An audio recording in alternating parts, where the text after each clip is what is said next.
pandemonosema. Es una expresión griega para referirse a la enfermedad del pueblo entero. Liliana Genau nos va a decir que el concepto de pandemia es una construcción que se va a transformar con el tiempo y en la que va a participar el contexto económico, político, social, distintas corrientes del pensamiento. Ella va a retomar como base la que proporciona la Organización Mundial de la Salud, que básicamente se ubica en el área biológica. Tiene como sustento una teoría microbiana y epidemiológica multifactorial.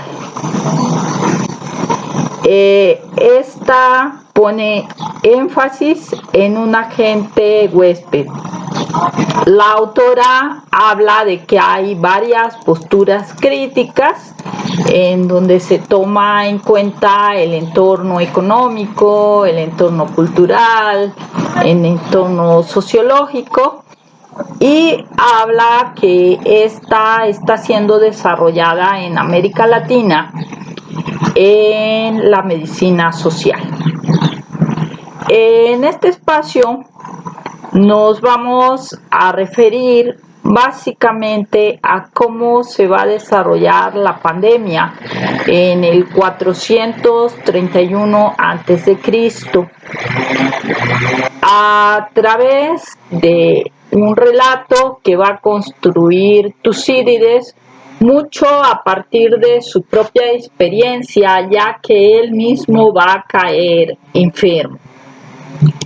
Otro autor que nos va a dar múltiples elementos es Richard Sennett, quien va a retomar el relato de Tucídides y el que se refiere a la oración fúnebre de Pericles, que también va a ser rescatado por Tucídides en el 430 a.C. En la oración fúnebre de Pericles, lo que busca es dar consuelo a los padres de los soldados que están muriendo en las batallas. Y Pericles lo que va a destacar es que los griegos tienen una gran capacidad de la retórica y que esta va a permitir la construcción de un sistema democrático en el que participaba todo el pueblo, lo cual de alguna manera no era así, nos va a decir Sennett, porque su sustento es una metáfora corporal que fue validada por los filósofos, por Platón y Aristóteles. En esta, desde el momento de la gestación, las mujeres van a tener los cuerpos fríos y cuando lo que prevalece es el semen, van a ser un hombre que va a tener un cuerpo caliente y como tal va a poder andar desnudo por la plaza, por la calle, y al andar desnudo va a desnudar el alma a través de la palabra. En cambio, la mujer va a ser confinada a mantenerse en silencio y en la oscuridad. Esta metáfora venía de varios pueblos anteriores, pero pues ellos la van a retomar. Y es a partir de esto que se va a construir una democracia un tanto imperfecta. Con respecto a la guerra del Peloponeso, que es el momento en el que se va a desarrollar la pandemia, que se va a dar en el 431 a.C., los griegos iban perdiendo las batallas básicamente con los espartanos y con un bloque que van a encabezar estos. Y pues es un momento en el que además de perder las batallas, van a perder precisamente con una pandemia. Richard Sennett va a describir cómo la estratificación social se va a reflejar en la urbanización en la urbanización de la ciudad, en la urbanización de Atenas. Va a describir cómo en las afueras de la ciudad, antes de las murallas, estaba el campo. En el campo trabajaban los campesinos, los cuales de alguna manera eran vistos de manera peyorativa por los griegos, porque ellos despreciaban el trabajo físico. Es decir, desde este momento se va a establecer una diferencia entre el campo y la ciudad. Entre las posibilidades políticas de quienes van a vivir cerca del ágora y aquellos que van a vivir afuera de las murallas, que van a tener muy pocas posibilidades de participación. Al hacer la descripción de esto, también va a enunciar cómo en el siglo VII a.C. ya estaba presente la deforestación y ya estaban presentes los problemas ecológicos y los problemas que tenían los griegos para poder producir. Es decir, los griegos no eran autosuficientes en su alimentación, tenían que importar los alimentos. De alguna manera la enfermedad se dice que también pudo llegarles a ellos a través precisamente de los granos. También en algunos momentos Sennett va a hablar de lo contaminado que estaban los mantos acuíferos, lo que va a significar problemas en el abasto de agua.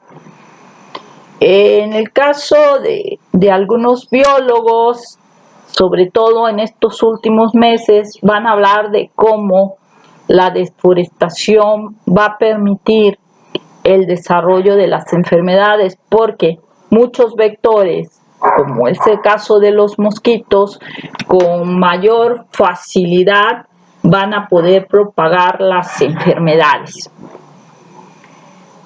La pandemia del 431 a.C. va a alcanzar una vasta extensión territorial, nos va a describir Tucídides. Se va a iniciar en Etiopía, en la parte alta de Egipto.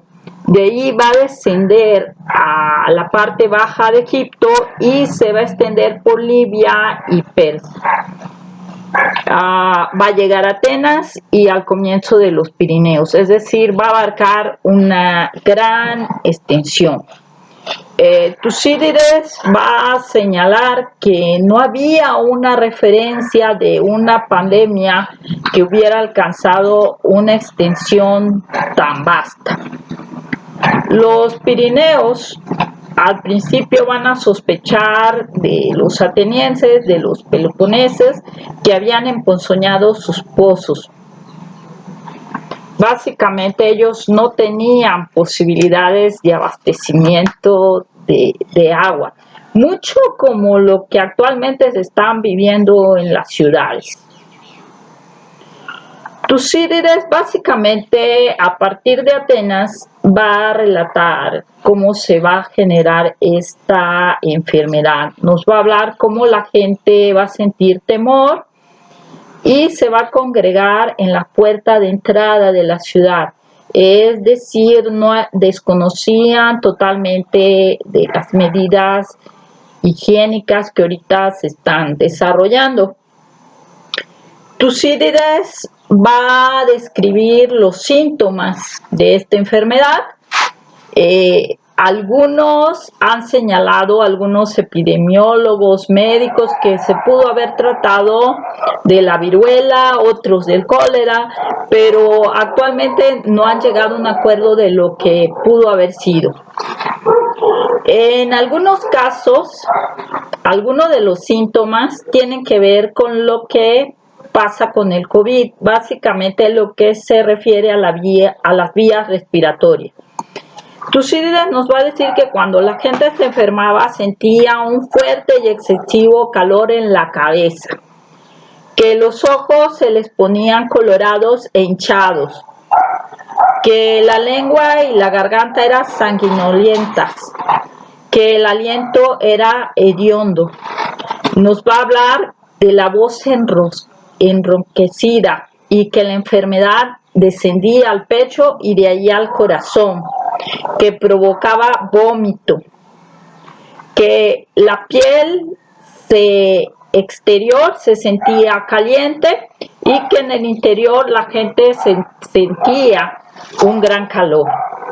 También que se daban pústulas pequeñas. Que la gente que tenía otras enfermedades, con el paso de los días adquiría estos síntomas y muy poca gente se salvaba. Ya cuando se enfermaba, la enfermedad avanzaba muy rápido sobre el cuerpo, abrazaba las entrañas, señala él, y algunos morían a los 7 días y otros a los 9 días. La muerte era dolorosa y estaba presente flujo y extenuación. Los animales no se acercaban a los cuerpos de los muertos, ni las aves, ni los perros. Los médicos, como sucede actualmente, desconocían la enfermedad, no sabían cómo enfrentarla, se acercaban a curar a las personas y muchos de ellos morían. También Tucídides nos va a relatar cómo uno de los sectores que más va a sufrir la enfermedad son los migrantes que llegaban a la ciudad a pedir refugio, a pedir morada. Ellos llegaban con sus muebles, con sus efectos personales, pero no encontraban casa. Entonces muchos tuvieron que trasladarse a cuevas, a donde acabaron muertos, y en algunos casos otros se quedaron en las calles de la ciudad y ahí perecieron. Séneca va a relatar cómo Pericles va a mandar construir un muro entre el que ya estaba presente en Atenas, y que precisamente entre estos dos muros muchos de los que llegaban a buscar refugio van a quedar entrampados por la enfermedad. Como los griegos veían que la enfermedad proseguía y que no se estaban salvando, pues inmediatamente se fueron en contra de sus líderes. En un primer momento contra Pericles, pero Pericles también se enferma y muere por esta enfermedad. Algo semejante está ocurriendo también actualmente. Las estructuras sociales se van a desquebrajar, la economía se va a venir abajo. En el caso de las instituciones en las cuales daban forma y fuerza a las cuestiones de la moral, las reglas, las normas, también se van a desquebrajar, porque la gente pensaba que moría antes de llegar a ser sancionado por un tribunal. Entonces la gente empezó a cometer ilícitos, a transgredir las normas, a transgredir las reglas. Se va a generar un caos social. Los que van a seguir luchando de manera valiente, a pesar de que estaban perdiendo las batallas, van a ser los soldados. La formación sin duda que van a obtener en el gimnasio les va a dar la fuerza para encarar a la muerte. En cambio, la mayoría de los sectores van a perder su optimismo, van a perder su armonía. Sus rituales van a perder la función que tenían, porque al buscar en ellos una respuesta no la van a encontrar.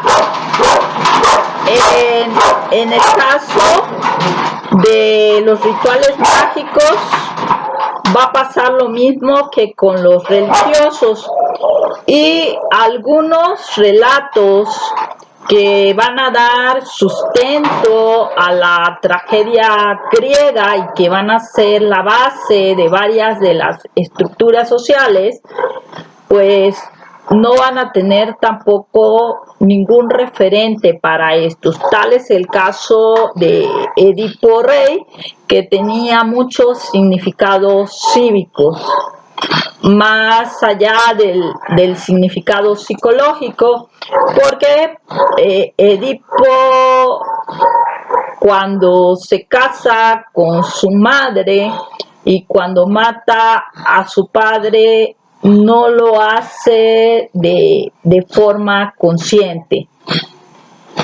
Más bien lo que está presente en el relato es la posibilidad del hombre de encarar y transformar su destino, y en este caso Edipo se va a quitar los ojos, y cuando ve que su pueblo está sufriendo por una epidemia, decide sacrificarse, y al sacrificarse él, la epidemia se va a ir. Sin embargo, pues frente a la crisis, este repertorio careció totalmente de capacidad explicativa para dar sentido al momento que se estaba produciendo, a los problemas que estaban viviendo. En el caso de Sennett, va a destacar que la cultura ateniense se va a distinguir porque en el pueblo se creía que estaba presente la posibilidad de comprender y la posibilidad de dar un sentido a su vida, de generar un acto creativo. El remontarnos a este relato nos sirve para reflexionar sobre lo que ha pasado precisamente con nuestros relatos cívicos, con aquellos relatos que tienen que ver con nuestros orígenes, como el caso del relato que va a dar forma a Tenochtitlán, es decir, el águila en el nopal comiendo una serpiente. Con el paso del tiempo, con los procesos históricos, algunos de los significados, varios de los significados no tienen el mismo efecto, sobre todo para las nuevas generaciones. En el caso de algunos símbolos, como es el caso de la campana de Dolores, como es el caso de la bandera, como es el caso del himno nacional, hay un cambio en el contexto, hay un cambio en la tecnología, y muchos de sus referentes no tienen un sentido total actual. No se ha hecho un análisis colectivo al respecto. Por otra parte, y precisamente aquí refiriéndonos a las posibilidades de transformación y al contenido político que tiene la educación, pues lo que ha pasado en los últimos sexenios es que la historia ha sido dejada de lado en la educación básica. La historia ha sido dejada de lado en la secundaria. Lo mismo sucede con el civismo. Se ha priorizado sobre los puentes que generan recurso económico, y precisamente eso deja de lado la rememoración de los sucesos colectivos, la memorización de aquella gente que se va a sacrificar porque las cosas cambien. Creo que precisamente el regresar a los orígenes, en este caso a los orígenes que van a generar el concepto de pandemia, nos dan precisamente esta posibilidad de reflexionar y de encontrar algunos elementos que propicien armonía, que permitan encontrar una salida a lo que se está viviendo actualmente, para que no se tenga el mismo destino que tuvieron los griegos clásicos. Muchas gracias.